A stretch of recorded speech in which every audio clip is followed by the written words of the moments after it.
Saudi আরবের মাটিতে একের পর এক ক্ষেপণাস্ত্র হামলা, বিমানবন্দর থেকে তেল স্থাপনা, কোথাও যেন থামছে না উত্তেজনা।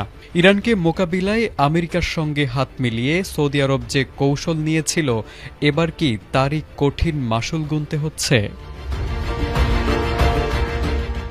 সোমবার সংবাদ মাধ্যম সিএনএনের প্রতিবেদনে বলা হয়েছে, সৌদি আরবের নাজরান বিমানবন্দর ও সৌদি তেল জায়ান্ট আরামকোর একটি স্থাপনা লক্ষ্য করে দুটি ড্রোন হামলা চালানো হয়েছে।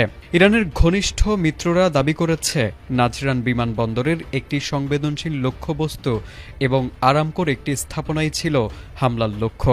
তাদের ভাষ্য, সাদা গভর্নরেটের আকাশসীমা লঙ্ঘনের জবাব হিসেবেই এই হামলা চালানো হয়েছে।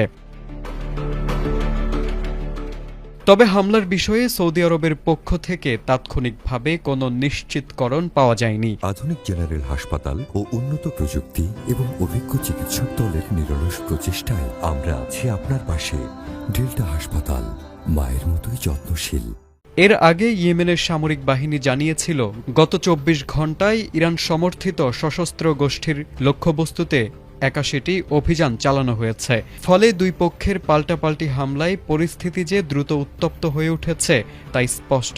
বিশেষ করে জুলাইয়ের শেষ দিকে লোহিত সাগরে সৌদি জাহাজ চলাচল নিয়ে অবরোধের ঘোষণা দেওয়ার পর উত্তেজনা আরও তীব্র হয়েছে।